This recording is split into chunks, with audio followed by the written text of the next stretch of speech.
Assalamualaikum warahmatullahi wabarakatuh.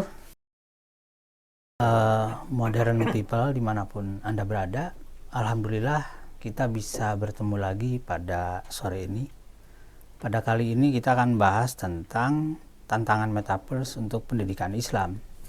Isu ini begitu menarik karena beberapa hal, paling tidak kehadiran teknologi informasi dalam sistem dan kehidupan masyarakat itu telah menghasilkan satu istilah yang kemudian dikenal sebagai disrupsi. Disrupsi itu cabangannya jadi banyak dalam kehidupan sehari-hari, dalam keluarga, aspek psikologi, aspek sosial, politik, budaya, dan lain-lain. Tapi hari ini kita akan bicarakan satu isu tentang Metaverse terkait dengan berbagai hal yang berdampak pada satu realitas yang sangat penting dalam kehidupan kita, yakni pendidikan. Mengapa pendidikan penting? Karena 2 tahun kita mengalami pandemi, itu walau bagaimana harus diakui sistem pendidikan kita mengalami disrupsi besar-besaran. Bukan hanya pada materi, tetapi pada sistem dan pola pembelajaran. Nah, inilah yang akan kita diskusikan pada hari ini. Dan hari ini Modern People kita akan berdiskusi dengan 2 sosok hebat. Yang pertama adalah Dr. Imam Marzuki Shopee. Beliau adalah Ketua Prodi Teknologi Informasi dari Fakultas Sains dan Teknologi UIN Syarif Hidayatullah Jakarta. Assalamualaikum Pak Dr. Imam, apa kabar? Waalaikumsalam warahmatullahi wabarakatuh. Alhamdulillah. Keren ya hari ini. Sedikit revisi tadi program studi Teknik Informatika. Oh iya. Teknologi Informasi ya. Beda itu ya. Oh iya. Teknik Informatika. Dan yang kedua adalah yang berkecimpung bukan hanya pada level teori tapi juga level praktis. Beliau ada di Direktur Madrasah Pembangunan UIN Jakarta. Assalamualaikum Pak Dr. Haji Bahri Salim. Waalaikumsalam Pak Tantan. Oke, terima kasih udah bertemu ya kita di sini. Saya ingin memulai dulu dari satu hal. MP adalah organisasi pendidikan yang sudah sekian lama mengakar, tapi meskipun sudah mengakar dan kuat, tetap saja tidak bisa membendung arus disrupsi itu. Bisa ceritakan nggak pada kita bahwa bagaimana pola dan adaptasi organisasi ketika disrupsi ini muncul? Mungkin Pak Baris bisa menceritakan sebelum pandemi, selama pandemi, dan sekarang transisi melewati pandemi. Ya, makasih Pak Tantan ya. Sebetulnya dalam rangka menghadapi disrupsi ini, itu sangat tergantung kepada paradigma kita semuanya sebetulnya. Okay. Jadi kalau paradigma para pimpinan, paradigma pengurus yayasan, paradigma guru dan tenaga pendidikan itu harus berubah. Gitu. Jadi saya sering mengajak teman-teman bahwa kita punya value yang terkait dengan continuous improvement. Oke. Sebetulnya itu kata-kata yang selalu kami sampaikan ke teman-teman, terinspirasi dari Sayyidina Ali. Ya, jadi Sayyidina Ali 1400 tahun yang lalu itu menyampaikan bahwa kalau kita mendidik anak-anak sekarang itu, ya jangan menggunakan materi-materi yang kita. Gitu. Maka kata beliau, didiklah anak-anakmu sesuai dengan zamannya. Oke. Nah itu yang membuat MP harus berubah dan selalu berubah. Apalagi kalau kita kaitkan dengan ilmu kurikulum ya pendidikan, sesuatu harus yang relevan dengan kebutuhan masyarakat. Tapi satu hal Pak Baris, ada satu kritik yang ini saya kira relevan sekali untuk kita bahas. Sistem pendidikan kita itu kan tidak lepas dari adanya infrastruktur. Namun ternyata infrastruktur pendidikan kita setelah berabad-abad kan tidak berubah. Kita masih ada kelas ya, kita masih itu walau bagaimana itu gurunya masih di situ gitu. Dan itu semua ketika semua sudah mulai mengkritik sistem kelas dan lain-lain, shifting paradigma tidak terjadi. Kemudian Allah dengan segala kekuasaannya akhirnya ngasih COVID ya, ngasih pandemi.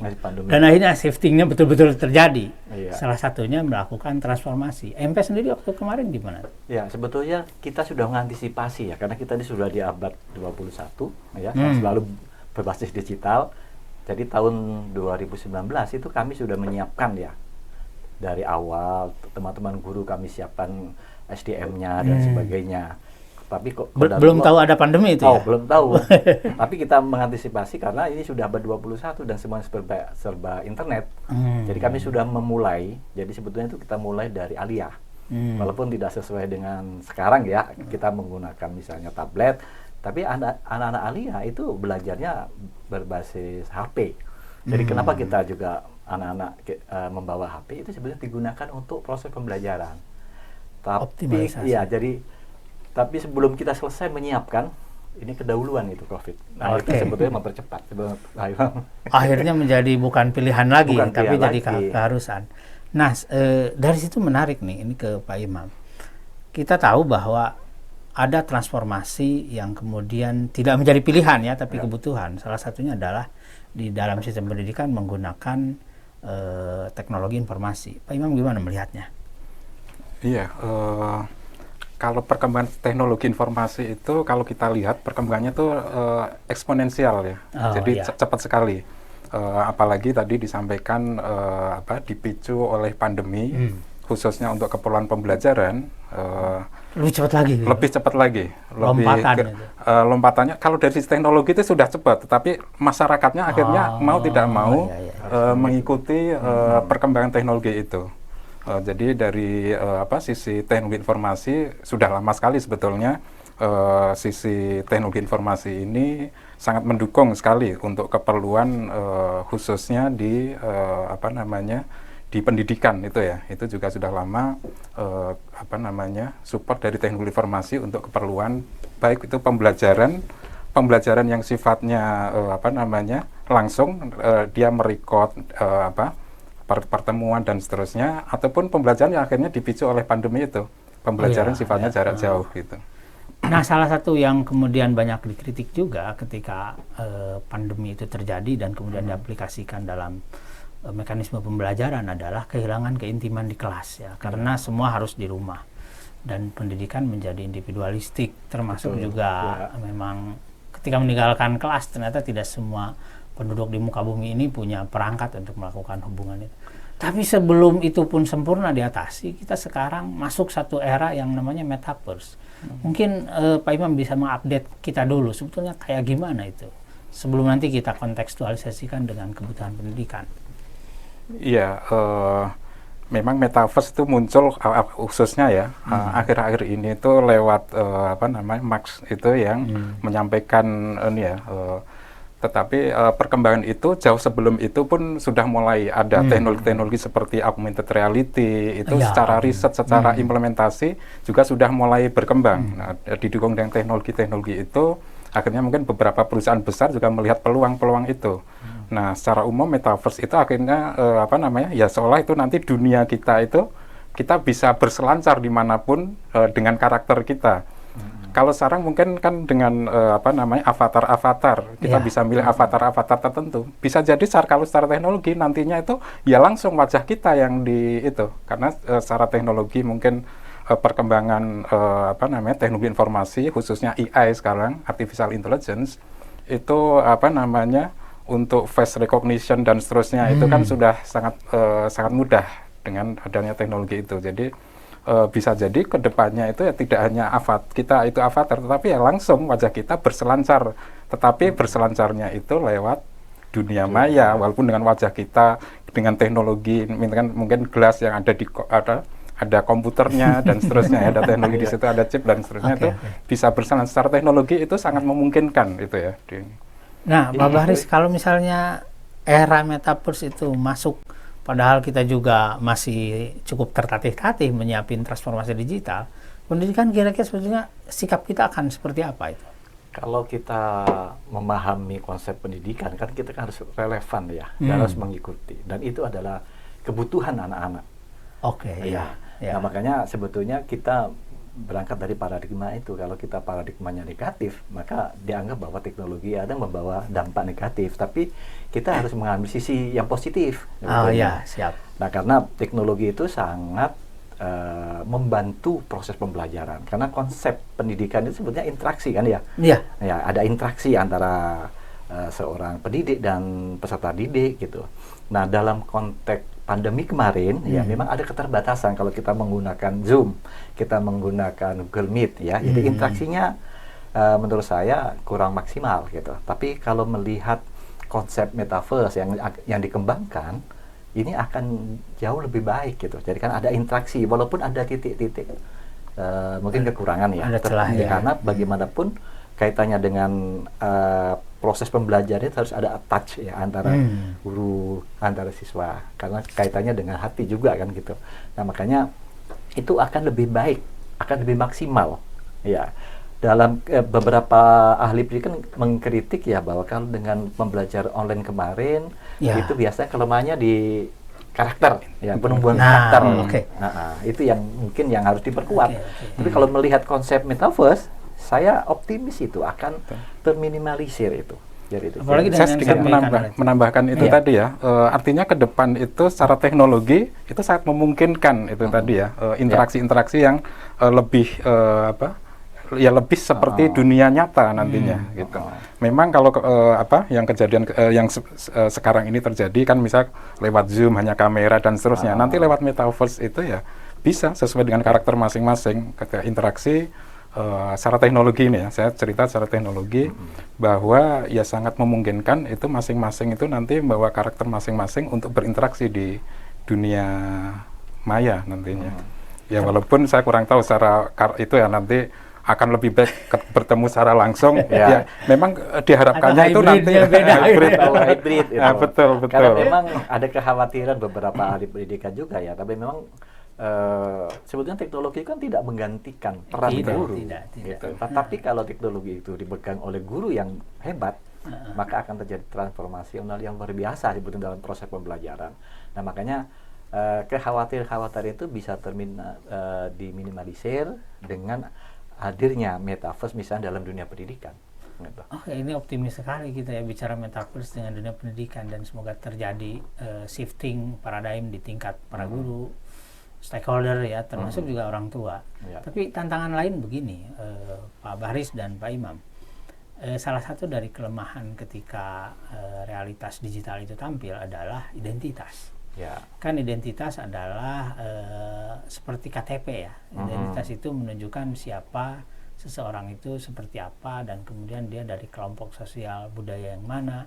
Nah ketika metaverse ini hadir, mungkin nggak sih identitas itu masih ada, di sisi lain, di satu sisi, di sisi lain identitas itu juga mungkin nggak sih bisa lebih inklusif gitu? Mungkin dari Pak Imam dulu.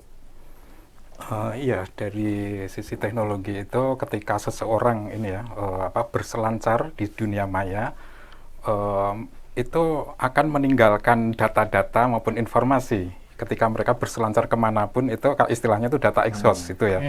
Saya mengunjungi ini ketika kita misalnya di e-commerce, di pendidikan, saya klik-klik apapun itu, apapun yang kita jejak digitalnya itu ketahuan, dan itu dengan teknologi sekarang IA itu, artificial intelligence, itu semuanya diolah. Profilnya ini seseorang ini karakternya seperti apa dan seterusnya.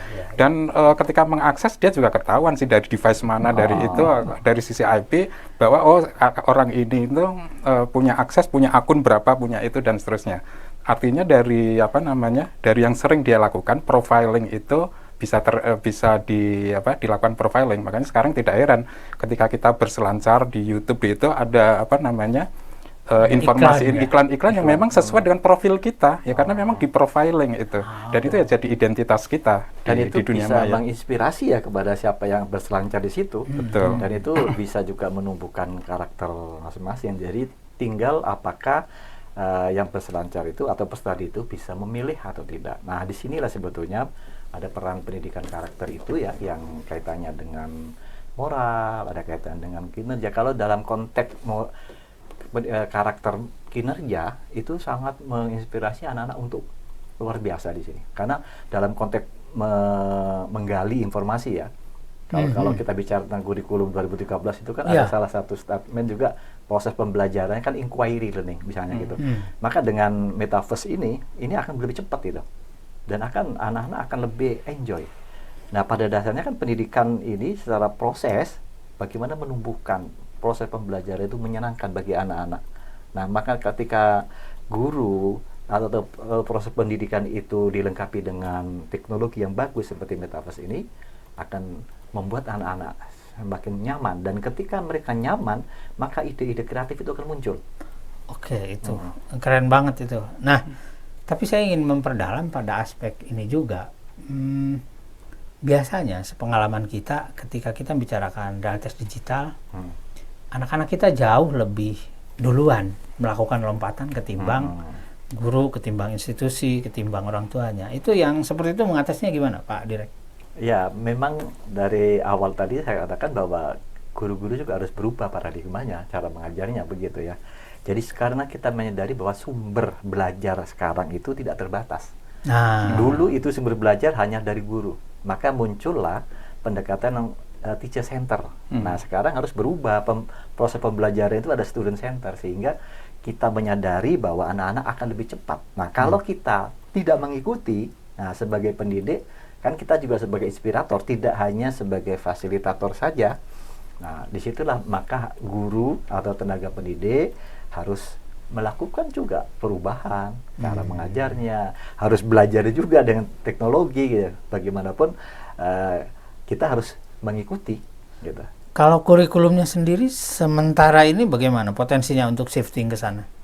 Ya, sebetulnya kurikulum itu kan sangat fleksibel ya, dan sangat ditentukan bagaimana mengimplementasikannya, tergantung kepada gurunya.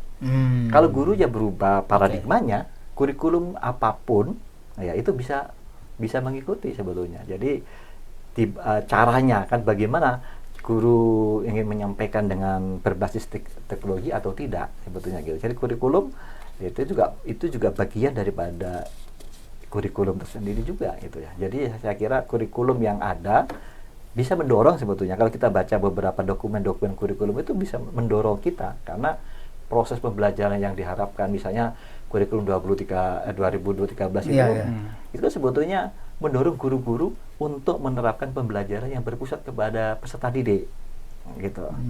Jadi itu yang sebetulnya yang perlu dimaksimalkan. Ya, kalau kita bicara tentang kurikulum merdeka, ya substansinya sebetulnya di pembelajaran. Sebetulnya itu pertanyaan nanti itu saya tanyakan. Ya. Sebentar sebelum ke sana, kalau di level perguruan tinggi merespon persoalan kehadiran Metaverse dalam sistem pendidikan bagaimana, Pak Im? Ya, kalau mungkin terkait kurikulum tadi, kalau di perguruan tinggi itu sekarang itu zamannya kurikulum berbasis OBE itu ya, Outcome Based Education. Ya. Jadi kalau kurikulum berbasis OBE ini fokusnya tadi disampaikan memang student center. Jadi bagaimana student ini menghasilkan kompetensi tertentu, bukan bagaimana seorang pengajar atau dosen menyampaikan materi apa ini. Sehingga untuk dalam materi-materi tertentu karena berbasis outcome tadi, pelajar atau mahasiswa itu dia bisa belajar dari sumber manapun, ya asal kompetensi itu tercapai. Jadi dosen ini dalam hal ini tadi sebagai fasilitator juga, dia tidak perlu menyampaikan sesuatu, tapi materi ini dia bisa berselancar lewat macam-macam. Itulah asal ya itu tadi output CPL kalau ini ya, capaian pembelajarannya itu tercapai. Seperti itu. Jadi sumbernya tuh banyak sekali, tidak hanya dari satu dosen itu saja gitu. Sebentar, saya ingin mengklarifikasi pembelajaran yang berpusat pada siswa atau pada mahasiswa itu sebetulnya pada level apa tuh berpusat pada merekanya? Karena ini menjadi rada mungkin di satu sisi mereka harus sesuai dengan CPL ya, itu satu, itu kan. Di sisi lain juga dia harus mengikuti kompetensi yang kita gariskan, tetapi di yang lainnya dia boleh belajar sesuai dengan itu. Gimana tuh irisannya? Sebetulnya kan dalam konteks kurikulum, kalau pada tahun 2000-an ya kita sudah mengalami perubahan kurikulum kita dari kurikulum yang berbasis konten menjadi kurikulum yang berbasis kompetensi. Nah, tadi mungkin sama ya, kalau dalam istilah Pak Imam tadi itu kan OB. Dalam konteks kurikulum di sekolah atau di madrasah sebetulnya itu kurikulum yang berbasis kompetensi. Nah, acuannya itu adalah kompetensi, gitu. Dalam rangka untuk mencapai kompetensi itu, cara yang tepat yang dianjurkan untuk dilakukan oleh seorang guru adalah proses pembelajaran yang berpusat kepada peserta didik. Jadi bukan materi. Kalau dulu kan gini Pak Tantan ya, kalau mengajar, kalau kurikulum berbasis konten, materi apa sih yang akan kita sampaikan kepada sehingga targetnya yang penting materi yang disampaikan. Nah, kalau kaitannya dengan kompetensi yang ingin dicapai, maka banyak cara. Ya, cara ini nggak cocok, mungkin menggunakan cara yang lain dan sebagainya, sehingga terjadilah multi model pembelajaran atau metode pembelajaran. Dan itu saya kira sesuai dengan juga di perguruan tinggi. Karena perguruan tinggi juga menggunakan capaian pembelajaran dan sejatinya itulah berbasis kompetensi sebetulnya. Iya, makanya tidak heran sebetulnya mahasiswa-mahasiswa atau siswa-siswa itu jauh lebih ini nanti kompetensinya jauh melebihi dosennya, bisa jadi gitu ya. Karena dia kan kompetisinya udah jelas ngajar. Mengantarkan anak-anak untuk mencari kompetensi. Ya, ada satu istilah dari guru saya di pesantren dulu itu, ustadz yang baik adalah, katanya, ustadz itu seperti ajir itu ini, kalau kita nanam kacang, nah itu bambunya itu. Kalau kita nanam kacang panjang, gitu kan, ajir itu adalah bambunya. Nah kemudian kacang itu merambat sampai melewati, nah itu ustadz yang baik itu seperti ajir. Tapi kalau si kacang itu nggak pernah melewati ustadznya, berarti dia nggak bagus. Nggak bagus atau mungkin ustadznya tidak memfasilitasi sesuai dengan itu nggak bagus karena tidak memfasilitasi anaknya jauh lebih maju dari dia gitu. Nah, sebetulnya kalau bicara ini agak spesifik ya, kita bicara karena ini juga MP bukan hanya modern people, tapi juga MP itu adalah Madrasah Pembangunan, konteksnya dengan Islam. Kira-kira sebetulnya SDM di lembaga Islam itu untuk melakukan transformasi ke arah digital spesifik ke metaverse, kira-kira siap nggak? Ya, sebetulnya tergantung kepada semua sivitas akademika yang ada di sekolah atau madrasah tersebut ya. Kalau semuanya terbuka untuk melakukan inovasi dan kreativitas, itu sebetulnya harus. Dan prinsip kurikulum itu terus harus relevan. Ini sebetulnya yang harus kita pegang. Kalau kita desain kurikulum kita, kemudian SDM kita juga tidak mengikuti perkembangan, jangan-jangan nanti sekolah kita akan ditinggalkan itu oleh masyarakat itu.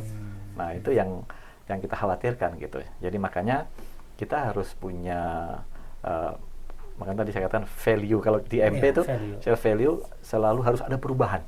Selalu ada perbedaan, misalnya dalam setiap program apa ya inovasinya, apa kreativitasnya itu harus ada. Nah itu ada nampak dan termanfaatkan. Nah jadi itu selalu kami sampaikan ke beberapa teman-teman guru dan tenaga pendidikan supaya ini menginspirasi ke peserta didik. Itu yang penting itu. Sejauh ini di MP sendiri inspirator untuk perubahan-perubahan begitu ada pusatnya atau diserahkan ke individu masing-masing? Ya, sebetulnya kita mengikuti, karena mengikuti perkembangan ya, karena banyak teman-teman juga wawasannya sangat luas, dan biasanya kalau ada ide baru, ada inovasi yang ada di dunia pendidikan, kita akan sering diskusi. Nah, dari diskusi itulah muncul gagasan-gagasan. Nah, termasuk apa yang sedang kita lakukan di Madrasah Pembangunan ya, digitalisasi itu, gitu ya. Ya, jadi kita mulai, walaupun kita sudah mulai tahun 2019, tapi bertahap. Karena kita melihat SDM juga, jadi harus bertahap sehingga semuanya siap, gitu. Jadi lama-kelamaan sehingga nanti kalau ketika ada perubahan yang signifikan di dalam masyarakat, misalnya gagasan-gagasan metaverse itu muncul, ya di Indonesia kita harus sudah siap untuk menghadapi itu. Sehingga tidak kaget lagi lah, karena itu merupakan keharusan dan keniscayaan harus dilakukan oleh lembaga pendidikan. Gitu. Oke, Pak Imam, gimana itu lembaga pendidikan Islam dalam konteks metaverse? Mungkin nanti tiba-tiba mereka ngajinya di metaverse gitu. Ya, kalau saya coba bicara secara teknologi kan memang memfasilitasi itu. Memang dari sisi teknologi, salah satu yang disampaikan tadi continuous improvement itu juga jadi hal yang memang ketika kita kan ada istilahnya software engineering. Jadi ketika mengembangkan suatu perangkat lunak itu, salah satu yang mesti dilakukan oleh si pengembang itu ya continuous improvement. Makanya teknologi itu berkembang cepat sekali itu tadi, eksponensial. Karena ya continuous improvement terus, tidak bisa stuck di situ. Terus menerus akan ditindaklanjuti dan seterusnya sampai memang karena perkembangan teknologi itu ya cepat sekali tadi. Jadi aplikasi atau software tadi metaverse ataupun nanti Zoom atau apapun itu ya, itu akan berkembang terus itu ya karena prinsip dari pengembangan suatu perangkat lunak atau sistem itu continuous improvement. Dan itu lebih cepat Pak Lemon ya. Betul. Lebih cepat daripada SDM-nya. Nah, itu maksud saya. Poinnya kan di situ. Kalau kayak Pak Bahris kan harus mengelola sebuah lembaga yang di dalamnya ada SDM yang tingkat kecepatan adaptasinya itu berbeda-beda kan. Apalagi dengan yang adaptasinya bagus saja belum tentu bisa sama seiring dengan teknologi yang berubah tadi. Nah, kira-kira nih kalau dengan kondisi seperti itu, kita akan selalu ketinggalan. Ingat nggak waktu kita zaman Zoom itu ya? Tiba-tiba harus pakai Zoom. Waduh, gitu. Itu kita kalang kabut itu kan semuanya gitu. Tapi tidak ada pilihan lain gitu. Nah, itu makanya SDM itu menjadi sangat penting ya. Maka dalam istilah kurikulum itu bahwa guru itu akan implementer kurikulum. Jadi makanya kalau ini tidak menjadi perhatian kita bersama, khususnya di pemerintah ya, ketika ada perubahan kurikulum itu, jangan lupa SDM-nya, jangan strukturnya, jangan nama yang berubah. Tapi kita kadang-kadang tidak concern kepada SDM, karena SDM ini yang menentukan berhasil dan tidaknya kurikulum itu. Gitu. Nah, makanya terkait dengan kurikulum Merdeka ini juga, saya khawatir itu, kalau itu tidak menjadi perhatian SDM yang menjadi implementer kurikulum, maka apapun yang baru tidak bisa terlaksana dengan baik. Nah, kalau kita kembali ke kurikulum 2013 misalnya, banyak guru-guru kita di daerah-daerah itu yang belum begitu familiar misalnya dengan IDM gitu. Ini kan masalah. Nah, makanya ketika ada perubahan itu tidak penting nama, tapi yang penting sebetulnya itu adalah siapa yang melaksanakan itu. Nah, concern kita. Nah, kalau kami sangat concern kepada SDM ini karena yang menentukan keberhasilan MP ini. Nah, apa saja itu Pak? Praktik percepatan peningkatan kapasitas? Iya, selain pedagogis ya. Jadi kaitannya dengan kemampuan untuk menguasai teknologi. Di MP sendiri skenario-nya kayak apa tuh? Iya. Kalau kemarin ya misalnya pengalaman dari 2 tahun kita pandemi ya. Maka kita kan sudah memetakan ini guru-guru yang punya kemampuan teknologinya bagus atau tidak. Maka ketika itu tiba-tiba, maka kita melakukan gerak cepat itu. Jadi teman-teman yang memiliki kemampuannya masih sedang-sedang, itu didampingi oleh teman-teman yang IT-nya bagus. Gitu Pak. Jadi ada kayak di MI misalnya itu. Jadi ada teman-teman muda, guru-guru muda itu yang IT-nya bagus. Nah, kalau guru-guru kita bisa memetakan guru-guru yang masih kemampuan teknologinya kurang, maka mereka kita minta untuk mendampingi, mempercepat. Di luar itu, ya kita menyiapkan pelatihan dan sebagainya itu pasti. Tapi karena waktunya sangat mepet pada waktu itu, ya kita harus punya strategi yang lain, yaitu selain pelatihan, maka teman-teman tim itu berdampingan. Dari tenaga kependidikan itu juga sangat support itu, karena banyak teman-teman tim IT kita ini juga luar biasa. Nah, termasuk pelengkapan sarana prasarana penunjang. Betul. Sarana seperti prasarana, apa aja kemarin? Ya kalau misalnya waktu itu kan kita menggunakan Zoom ya, ya kita harus beli. Nah itu yang harus kita lakukan dan semua wali kelas itu punya akun Zoom. Jadi semua itu kita berikan sehingga proses pembelajaran tidak terganggu. Kalau hanya satu akun misalnya untuk beberapa guru, ini kan akan menghambat proses. Nah, itu akan kasihan anak-anak kita kan gitu terganggu. Jadi ini adalah harus kita respon dengan cepat gitu supaya proses pembelajaran ini tidak terganggu.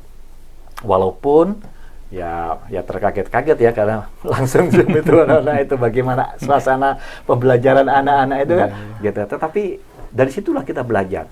Maka ini yang apalagi yang paling bawah ya. Paling bawah. Itu. Nah, makanya ini kan kami mengajak teman-teman kita harus menjadi pembelajar seumur hidup. Nah, kalau terkait dengan peningkatan kualitas infrastruktur, biasanya kan juga infrastruktur baru nyampe poin 4, sementara teknologi kan udah poin 7, biasanya begitu ya, ngerek semua. Itu gimana antisipasinya Pak Imam? Supaya ya lembaga pendidikan adaptasinya tidak terlalu keseret-seret begitu. Iya, mau nggak mau kita mengikuti itu teknologi yang berkembang dari sisi apapun itu ya, infrastruktur. Jadi infrastruktur yang disediakan dalam hal ini mungkin pemerintah yang bertanggung jawab menyediakan infrastruktur teknologi informasi, misalnya itu pun harus mengikuti. Kalau saya lihat sih mungkin dari sisi teknologi informasi itu pemerintah menyediakan infrastruktur itu dalam tanda tanya ya. Ya, tapi kalau kita lihat sekarang mulai itu ya, misalnya di pemerintah Kominfo itu kan ada lembaga yang memang itu bertugas menyiapkan infrastruktur. Sekarang memang targetnya di daerah-daerah yang 3T itu. Yang ketinggalan itu disediakan infrastruktur yang tidak tercover oleh operator-operator seluler. Akhirnya pemerintah menyediakan infrastruktur untuk itu sehingga mereka pun tidak tertinggal. Jadi dari sisi infrastruktur teknologi informasi cybernya di situ ya. Tapi sayangnya yang saya lihat, yang kita lihat juga bisa, atau mungkin terasa juga di MP, padahal kita sudah mengalami proses pendidikan online ya. Selama ada nggak budaya yang tertinggal pasca sekarang kemudian jadi luring kembali, Pak? Kalau kita tanya ke anak-anak ya, sebagian anak itu kalau sudah enjoy dengan online, mereka lebih senang itu dengan pembelajaran online itu. Tapi memang tadi interaksi dengan teman-temannya ini juga tidak bisa maksimal ya kalau itu yang satu sisi anak-anak juga ingin berinteraksi karena pada prinsipnya kan juga proses pembelajaran itu kan mengelola interaksi ini kan antara anak-anak. Nah itu. Jadi memang kondisi kemarin itu punya dampak juga yang sangat bagus sehingga anak-anak juga mengikuti. Maka ketika kita menerapkan pembelajaran digital ya dengan smart TV, dengan menggunakan tablet tanpa ada buku cetak, ini mereka sangat antusias gitu ya menerimanya proses ini, dan ini harus dimulai dari awal. Oke. Ya.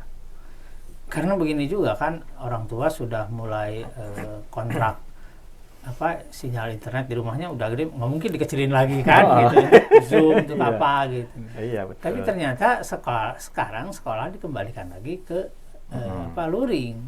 Mengapa tidak ada nggak pikiran atau misalnya ide untuk hibrid atau mengextend jumlah siswa yang ada yang luring, ada yang daring gitu. Ada kepikiran di Makanya sebetulnya program yang kami lakukan pembelajaran digital itu sebenarnya melanjutkan itu supaya proses-proses online yang sudah nyaman ya itu tetap berlanjut. Itu gitu. Prakteknya kayak apa, Pak? 3 hari gitu atau gimana? Enggak, jadi praktiknya anak-anak kita mulai kan di kelas 1 MI. Kelas 1 MTS dan kelas 1 STIP dan Alia. Jadi pembelajaran semuanya bahan-bahannya itu ada di tab anak-anak gitu. Jadi mereka bisa berselancar juga melalui internet ya yang ada, yang kita sediakan dan difasilitasi dengan smart TV yang ada di kelas dan sebagainya. Itu akan menumbuhkan juga jadi proses yang selama ini bagus di online ini tetap berlanjut, karena memang harus kita mulai dari sekarang itu sehingga anak-anak itu akan terbiasa, sehingga mereka nanti kalau misalnya ada metaverse bisa dalam pendidikan yang hadir di lembaga kita, ya mereka nggak akan kaget gitu. Karena dasarnya udah ada dasarnya, iya, dibiasakan begitu. Jadi sebetulnya pembiasaan ini harus dilakukan. Gitu. Nah, terkait pembiasaan itu, Pak, dalam konteks metaverse itu mungkin nggak sih ada? Karena kan dunia digital, dunia internet, dan dunia media ya, itu sesuatu yang memungkinkan setiap orang melakukan shifting identity ya. Itu dengan sangat mudah. Termasuk juga kan ada kan cerita gitu. Dia kalau di offline itu dia adalah siswa yang baik gitu, begitu itu dia menumpahkan segala itunya di itu kan ada ceritanya kan kita bahas. Ya, dalam hal ini teknologi kan memfasilitasi itu ya, memfasilitasi termasuk dia tadi membuat profiling, netralitasnya itu yang bahaya juga. termasuk profiling dan seterusnya tentang apa namanya bisa punya identitas ganda dan seterusnya. Barangkali memang secara pendidikan itu nanti tergantung capaian-capaian pembelajaran. Betul, menurut saya sih itu. Kalau dari si teknologi memfasilitasi untuk dia menjadi ketika profiling ya jadi diri dia ketika berselancar sebagai dirinya gitu. Jadi itu karakter kejujuran itu harus dimiliki oleh anak-anak. Betul. Itu ditumbuhkan lewat pendidikan. Itu. Jadi pendidikannya bagaimana itu hibrid atau ketika menghasilkan karakter-karakter tertentu di pendidikan, apakah perlu secara langsung tatap muka atau kan memang bisa hibrid, itu dari sisi pendidikan. Jadi kalau teknologi dia netral ini, memfasilitasi betul. Untuk itu, memfasilitasi dia profiling ya akan tahu sih ketika karakter dia ketika di profiling di dunia maya dia bikin karakter sendiri yang itu dia akan tetap profiling terus. Gitu ya, jadi apa gitu. Ya, karena itu kan yang sekarang banyak dicemaskan ya ketika terjadi shifting identity di kalangan anak-anak gitu. Mungkin kelihatannya baik-baik tapi di ruang sana dia ini gitu ya. Dan Islam tampaknya belum mulai ini membicarakan tentang metaverse untuk siapa tahu mau bikin masjid gitu. Saya cek juga kan udah mulai disewa-sewakan ya tanah di metaverse itu. Betul. Kita udah mulai ini. Kalau kembali ke penguatan karakter pendidikan, sudah adakah skenario untuk penguatan karakter identitas bagi para siswa di MP ketika mereka mulai berselancar itu? Paling tidak mungkin teman-teman di sana pengen tahu, di MP kalau untuk membatasi ini kayak gini-gini. Ya, sebetulnya ini memang menjadi persoalan yang mendasar ya, karena dari 3 keterampilan utuh ya yang harus dimiliki oleh anak-anak itu memang kan karakter yang paling penting dan yang menentukan keberhasilan anak itu. Maka usaha kami di masing-masing unit itu kan ada pembiasaan yang kita lakukan gitu.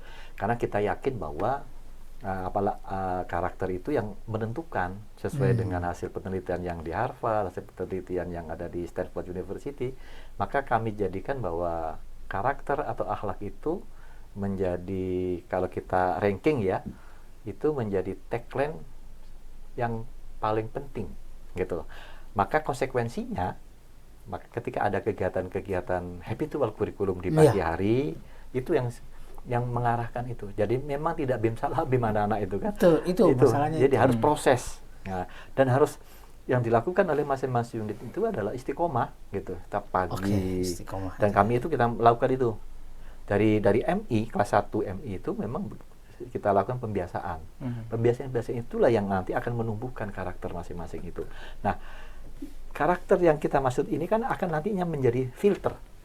Ya kan? Ketika mereka berselancar di dunia maya, ya tetapi tetap kejujuran itu harus ada gitu. Dan itu yang membentengi mereka kan. Maka pendidikan agama kita sudah melakukan inovasi bahwa ketika melakukan penilaian atau evaluasi atau assessment, sekarang istilahnya itu adalah kalau kaitannya dengan pendidikan agama tidak kognitif. Bahkan kami menganjurkan atau melarang, membolehkan kognitif itu ketika yang dulu kalau ada ulangan harian saja. Tetapi ketika penilaian tengah semester, penilaian akhir semester itu sesuai dengan kompetensi yang kita lakukan. Jadi kalau istilah teman-teman itu gini, kalau itu bisa dicari di informasinya itu di Google, nggak usah ditanyakan, gitu ya. Itu jadi lebih, makanya walaupun di pendidikan agama itu anak-anak diajak untuk proyek juga, Pak Imam. Jadi dibiasakan untuk melakukan proyek, kemudian melakukan survei di masyarakat dan sebagainya, itu supaya ada otentisitas muncul, kejujuran muncul. Jadi bukan knowledge aja, karena khawatir tuh anak-anak kalau dengan menggunakan guru-guru ketika menggunakan evaluasinya berbasis kognitif aja, nilainya bagus misalnya, tapi sikapnya kadang-kadang kontradiktif kan. Itu kita khawatirkan. Jadi makanya evaluasinya adalah sesuai dengan kompetensi. Nah, kalau dalam bahasa saya, kalau PAHI kaitannya dengan psikomotoriknya, sikapnya. Itu yang diobservasi oleh guru, yang dinilai oleh guru. Bukan dia bisa menyebutkan syarat-syarat sholat, Karena itu bukan itu bisa dibaca oleh anak-anak. Gitu, harus pakai. Mungkin nggak observasi itu mengawasi perilaku di dunia maya. Wah, ini Pak Imam yang kayak teknologi Iya, ya. Saya sedikit menambahkan ini tadi. Jadi kan kalau dilakukan pembiasaan-pembiasaan tadi, jika pembiasaan-pembiasaan tersebut dilakukan di dunia maya, itu juga terbentuk profiling gitu ya. Jadi ketika dia akun ikut tadi misalnya ngaji tiap hari itu misalnya, itu dilakukan di dunia maya, itu terprofile juga. Nah, profiling itu bisa jadi ketika dia punya akun lain, oh ternyata di akun lain berselancar di yang tidak macam-macam gitu ya. Ya itu dia akan ketahuan nih profilingnya, oh ternyata ini punya keberanian yang ini ketika ini baik, ketika itu berkurang baik dan seterusnya. Nanti akan ketahuan tuh profil masing-masing karakternya ya ketahuan Itu dari AI untuk mengaudit dan melihat profiling itu ada ya? Sudah ada? Oh, sudah, secara teknologi, keilmuan, riset itu sudah ada dan itu sudah diimplementasikan di beberapa ini kayak e-commerce itu ya. Maksudnya ini kan MP sudah melakukan transformasi itu ke kelas 1 dan ke kelas 1 SD, MI, Sanawiyah dan Aliyah ya. Betul. Nah, mungkin dari kan lewat misalnya lewat aplikasi. Nah, aplikasinya itu nanti yang memprofile. Kalau di embed di embed di dalamnya ada program untuk AI-nya itu ya, artificial intelligence yang bisa memprofile itu. Di aplikasi itu memprofile. Bisa termasuk ditambahin sistem poin ini. Sistem poinnya, betul. Jadi Pak Direktur bisa ngelihat, wah si A ini udah nggak bener nih, poinnya langsung merah gitu ya. Dan teknologi-teknologi sekarang itu dia sifatnya itu bisa interoperability. Jadi sekarang itu ketika seseorang atau developer perusahaan-perusahaan mengembangkan perangkat lunak, dia sudah menyediakan sistem untuk berinteraksi dengan sistem-sistem yang lain. Makanya sekarang kan kalau di Indonesia sistemnya satu data dan seterusnya. Ketika di aplikasi ini melakukan apa, nanti juga diinterseksikan. Nah, biasanya seperti itu. Sudah menyediakan istilahnya API ya, Application Programming Interface. Nah, itu antar satu dengan yang lain. Nanti kita dengan Facebook, dengan Twitter, dengan itu bisa di crawling di itu ya saling itu menjadikan profil tertentu. Jadi aplikasi itu bisa memonitor Pak Imam ya? Ya kalau Secara dikembangkan untuk secara gitu ya? teknologi, kalau dikembangkan untuk itu ya bisa gitu. Jadi artinya kita kan butuh ketika kita menilai atau memberikan penilaian kepada anak-anak kita dalam aspek sikapnya, kan tidak harus kita ngontrol ke rumahnya dan sebagainya. Apalagi kalau kita menggunakan aplikasi yang jadi ini kan sangat menunjang sekali dalam proses pembelajaran dan asesmen untuk pendidikan agama. Ya. Apalagi kalau nggak tahu sekarang aplikasi yang disediakan oleh perusahaan-perusahaan besar itu ya, misalnya Google, Facebook, Twitter, mereka itu sudah menyediakan tadi yang saya sebut API. Jadi kalau kita menggambarkan sesuatu bisa aja ngambil mengintegrasikan dengan API yang di situ. Oh, di Google tuh dia ngapain aja. Bisa aja kita ikut ambil tuh ya di ini. Untuk profiling Google semuanya diubah jadi jualan. Ya gini Pak Imam, saya ingin mempertajam sedikit tentang netralitas teknologi. Tadi kan berkali-kali disampaikan bahwa teknologi memfasilitasi semua itu. Dapat memfasilitasi berbagai itu, mau baik mau buruk. Betul, berarti kan. betul. Sebetulnya ada nggak sih selain tentu saja kalau karakter kan baliknya dari sini ya. Bukan dari itunya. Sebetulnya ancaman, bisa nggak sebutkan beberapa hal yang mengancam ketika teknologi ini terlalu embed dengan kehidupan pembelajaran, gitu. Kira-kira apa saja tuh? Biar juga ini Pak Bahris menjadi bahan ya, menjadi bahan untuk antisipasi itu.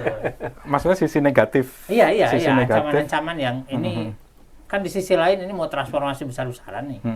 Tapi kan netral itu juga kadang-kadang seperti negatif ya. Gitu. Nah, itu apa saja itu? Ya, memang ini ya, artinya kan tergantung tadi karena memfasilitasi, artinya tergantung pelaku-pelaku memanfaatkan teknologi itu. Pengen digunakan, termasuk ini pengembang aplikasi, pengembang sistem juga bisa membuat sistem apapun itu, termasuk sistem yang sifatnya negatif. Untuk mencuri data digunakan untuk macam-macam itulah ya.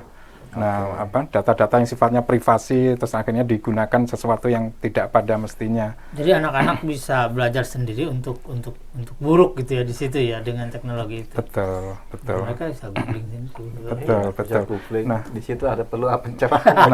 Makanya kalau memang kalau di di kita ini makanya ada situs itu tanda petik diblokir di itu, yaitu memang ada pihak apa namanya istilah middleware untuk menyeleksi itu secara teknologi dari profil-profil situs ini tuh sering melakukan sesuatu yang negatif, bertentangan dengan undang-undang dan seterusnya, makanya diblokir.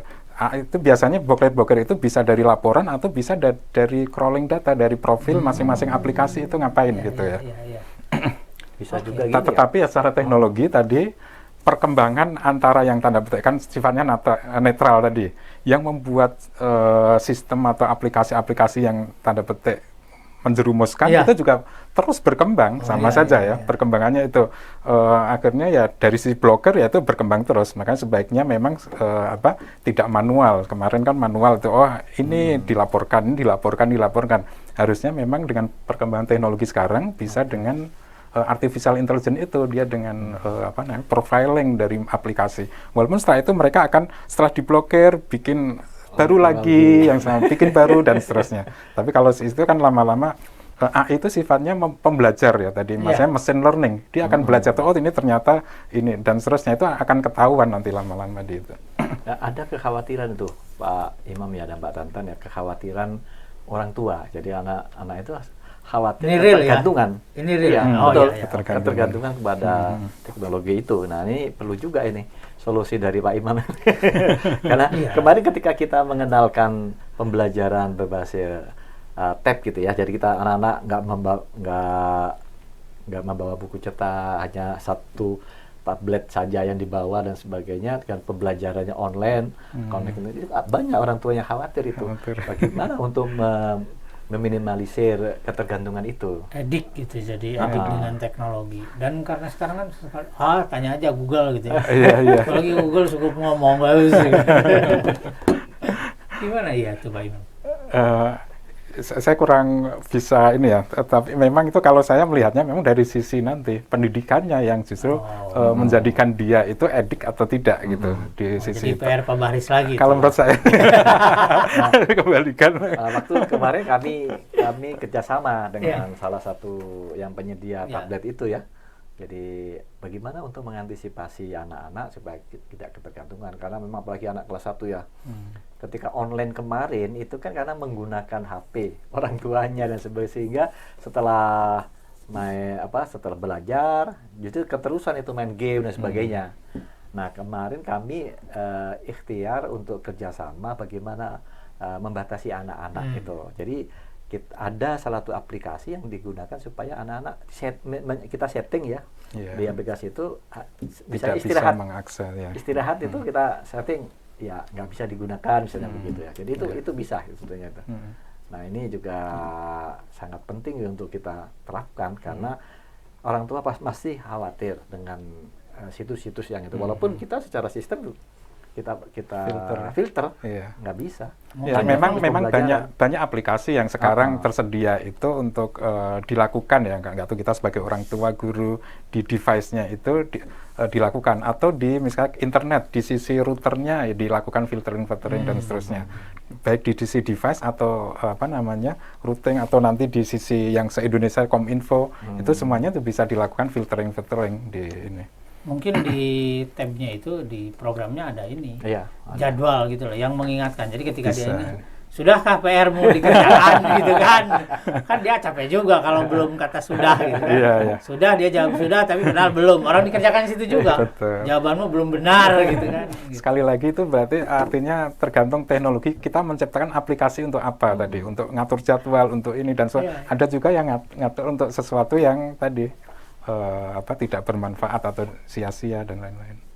Oke, jadi teman-teman sekalian, diskusi kita sore ini itu menarik karena pertama, Madrasah Pembangunan sendiri sebagai lembaga memiliki kesiapan yang cukup atau sudah bersiap-siap untuk masuki itu. Kedua, juga punya perspektif tentang metaverse, sehingga mungkin ini semua stakeholders MP harus siap-siap juga bahwa shifting teknologi dan paradigma ini akan terus dijalankan, begitu ya. Tentang Islam juga saya kira menarik juga, karena ini adalah ruang yang harus diisi ya. Kita tidak bisa lari dari sini, karena ini adalah realitas yang akan kita temui. Cuma Masalahnya adalah pelaku yang concern di masalah ini tampaknya masih sedikit. Bahkan mungkin ya untuk mengatakan tidak ada, saya juga nggak punya data ya, tapi yang bicara tentang itu sangat sedikit. Mengenai kekhawatiran bahwa metaverse atau kehadiran metaverse ini akan menghasilkan disrupsi identitas, itu memang lembaga pendidikan harus sangat concern untuk itu. Karena kalau enggak, ya ini lagi-lagi ya. Dengan demikian maka pembelajaran berbasis karakter itu lagi-lagi menjadi fondasi yang paling kuat untuk masuki alam meta ini. Karena di meta sana kalau tidak berkarakter ya hanya jadi penonton saja gitu ya. Betul. Dan akhirnya bertentangan dengan tujuan pendidikan nasional kita. Dan akhirnya bertentangan dengan tujuan nasional kita. Nah, sebelum saya tutup mungkin saya ingin closing statement dari Pak Imam dulu deh. Silakan Pak Imam. Ya, jadi karena perkembangan teknologi sekarang itu memang sekarang dan ke depan insya Allah itu ya perkembangannya itu eksponensial, cepat sekali. Tadi pembelajaran salah satu yang dihasilkan OBE sekarang kan harapannya karakter itu juga ya, memiliki sikap yang terus-menerus untuk belajar sepanjang hayat itu. Makanya salah satu hasil dari pendidikan kita harapannya mereka bisa belajar sepanjang hayat tadi. Jadi ketika perkembangan itu terus mengikuti secara teknologi, ketika menciptakan sesuatu, teknologi yang diciptakan juga teknologi yang memang menghasilkan sesuatu yang mengikuti perkembangan zaman. Dari si teknologi tadi semuanya itu sifatnya netral. Tergantung kita memanfaatkan teknologi tersebut, mau untuk keperluan mau yang negatif, mau ke jalan apa, itu ya terserah si penggunanya. Salah satu yang dihasilkan dari pendidikan kita, mungkin khususnya mungkin di Prodi TI dan seterusnya, ya itu pendidikan kita kan berbasis keislaman tadi ya. Jadi pendidikan yang hasil nanti developer kita, developer yang memang memiliki jiwa sikap belajar sepanjang hidup maupun keislaman itu. Jadi apalagi tadi mungkin teknologi-teknologi yang dihasilkan itu juga mendukung tentang keislamannya. Meskipun saya agak terganggu dengan netral itu. Silakan Pak Baris. Iya. Pendidikan yang baik atau lembaga pendidikan yang baik atau guru yang baik itu ada guru yang memberikan layanan pendidikan sesuai dengan zaman anak-anak. Nah, ini yang akan merubah ya. Jadi konsep pendidikannya, dan itu sangat nanti akan berdampak kepada menghasilkan anak-anak yang bisa berkarya di bidangnya di zamannya. Nah, itu. Nah, kalau persoalan teknologi itu ada positif negatif, sangat tergantung kepada siapa yang di belakangnya. Gitu. Jadi makanya dalam konteks pendidikan seperti yang tadi saya sampaikan bahwa teknologi ini tidak menggantikan peran guru yang hebat. Gitu. Tetapi guru hebat dengan menerapkan pembelajaran menggunakan teknologi, maka pembelajaran akan menjadi transformasional lah gitu ya. Gitu. Oke. Maaf, saya sedikit menambahkan. Jadi kalau di teknologi ini, kalau kita kemarin ketika menggunakan sesuatu di sisi teknologi informasi itu ada istilah software, hardware, brainware. Nah, kalau di sisi kita di keislaman itu kita tambah hardware, hati. Jadi ketika menggunakan sesuatu itu memang hati ini dilibatkan di situ, sehingga sesuatu yang dihasilkan, software aplikasi yang dihasilkan itu ya sesuatu yang memang bermanfaat. Oke. Nanti kita diskusi tentang hati itu ya. Dengan hati. Pendidikan dan hardware. Oke, baik modern people yang saya hormati, alhamdulillah diskusi kita sore ini sangat mencerahkan, dan mudah-mudahan teman-teman juga di rumah tercerahkan juga dengan diskusi ini. Satu hal yang jadi catatan kalau menggunakan perkataan Pak Imam, teknologi itu netral. Tapi di sisi lain Pak Baris menekankan meskipun netral berarti yang di belakangnya harus tidak netral ya. Nah, kedua, ketika teknologi netral dalam konteks pendidikan, maka itu adalah waktu untuk kita mengisinya dengan hal yang sangat baik. Hal yang sangat baik seperti kreativitas, semangat, spirit berislam, apa tadi hardware ya, hardware ya. Temannya software dan hardware. tentu saja itu akan menjadikan kehadiran, kalaupun nanti kita memang harus ada dan berinteraksi dengan apa yang kita sebut sebagai metaverse, itu tetap tidak akan menjadi masalah karena manusia tidak akan hilang, karena tadi hardware tadi. Yang kedua, sistem pendidikan akan tetap dibutuhkan.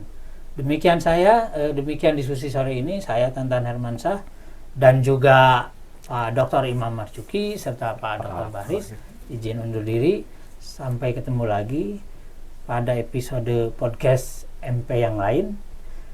Semoga acara ini bermanfaat, dan saya harus menyampaikan bahwa acara ini didukung oleh Sistem Informasi Dokumentasi dan Publikasi Madrasah Pembangunan Yayasan Syarif Hidayatullah Jakarta. MP Voice, open your mind and get inspired. Assalamualaikum warahmatullahi wabarakatuh. Wow.